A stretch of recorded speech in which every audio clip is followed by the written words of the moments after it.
Hello and welcome to the African Regional Conference 2016. I'm James King, the banker's Africa and Middle East editor, and I'm joined now by Kevin Johnson, who is Swift's Head of Innovation and Initiatives. Kevin, thank you so much for joining us today. You're welcome. We didn't have a chance to chat last year, but Kevin, you head up Swift's Innotribe Innovation Startup Challenge. Yeah. Maybe you can give us a sense of what that is and your role in that process. Yeah, and maybe if I take you a little bit back. So Innotribe is part of Swift. It's our brand that we use to engage with the external innovation ecosystem. So the fintechs of the world, the heads of innovation of our customers. We started back in 2009 as really a way to start getting a deeper level of understanding and engagement. 2 years after that, back in 2011, we started the Startup Challenge because we really wanted to understand the new fintech players that were coming in, what they were doing, and how that would impact the industry. And over the past 6 years with the Startup Challenge, it's really about discovering this talent, bringing it onto the stage, but as part of that bringing onto the stage, working with, coaching these guys so that they can actually speak to our customers and to ourselves in a way that we can not only understand, but we can actually engage and interact with. So this culminated yesterday with the actual Startup Challenge showcase here at ARC, where we had 9 startups from 90 applicants. Came up on stage, gave an amazingly good performance, and we've actually selected 3 winners. By we, actually mean the whole community here. So everybody who was in the audience took part in a digital vote, chose who actually would get through.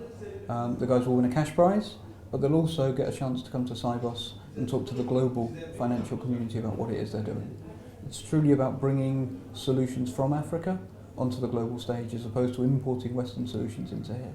Okay, sure. Now, how does the Startup Challenge link in with the Industry Challenge, which you're also working on? So I think if you look at the Startup Challenge, it's really about discovery. It's about finding out what's going on, it's about understanding this, and then bringing this to our customers. The Industry Challenge, which we launched on Tuesday this week, is really the next step on this on here. It's actually understanding what they're doing, but actually engaging with them. So the Industry Challenge actually starts off not as the Startup Challenge, which is a very open competition, but it's very focused. It's around a particular topic. It'll bring in a very small number of hand-picked startup vendors with our customers to actually collaborate on a workshop. And this is about going from a procurement cycle that traditionally would take 12, 18 months for a small fintech to actually get even into a proof of concept with a bank, and squeezing that down into 2 days. Okay. So the challenge we've just launched is going to be around the compliance space, leveraging the KYC registry to actually sort of look at applications of technology that our customers would benefit from. So this is actually sort of building a KYC marketplace. So we're looking for companies that actually have products today that our customers would benefit from, so we can actually test them out through this process, get some risks and get some assumptions off the table, and then actually sort of put those in front of our customers. Sure. And then the second part of it is more about the technology. So some of these startup vendors have got some great technology ideas, but they might not have cracked the business side of it. So we actually bring the technology together with our customers. The customers bring in the use cases and the problems.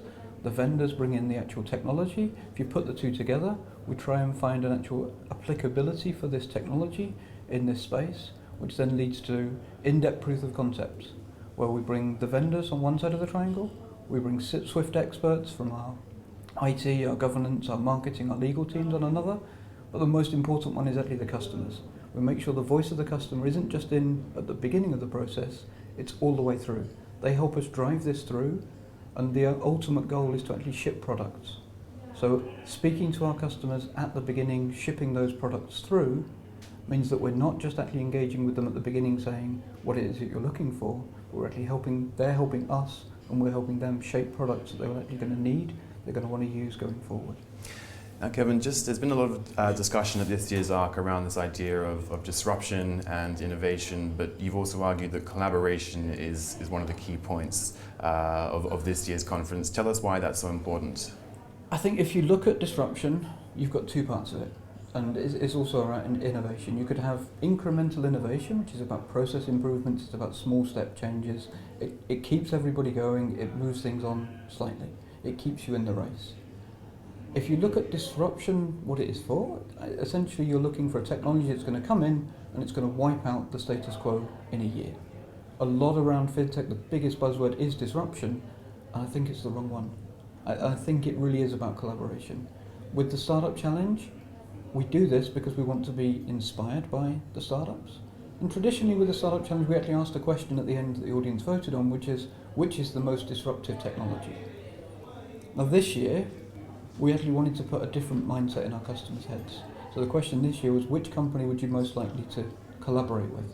Because the solutions that came through, and the winning ones especially, they had solutions that the banks can act on. There was a number of solutions that were on the stage that the banks could easily start working with tomorrow or really start exploring them.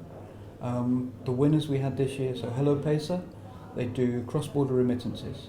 On the surface of it, you think this wouldn't really be applicable to a bank, but the end of their ask was, we want you to help us bank our customers. They've got 1.4 million customers on their books who are moving from sending money home to bringing their family in, and they want to actually start this financial journey. The Sun Exchange is doing crowd-funded solar energy. It's actually offering investment opportunities for banks. It's high yield, it's long term, but it's also got a social impact as well. And then the third one is We Cash Up. In Africa, there's a proliferation of mobile wallets. These guys are actually taking the mobile wallet situation across Africa, and they're building a single API. For the banks, they're going to be handling the cash underneath it, but they can also start offering their own wallets through this one API, and they can access into that channel. They can then get large vendors, the Alibaba, the Amazons of this world, using that channel, so you actually get a lot better customer retention. Well, Kevin, it's a very exciting time for fintech in Africa. Thank you so much for joining us today. Thank you very much.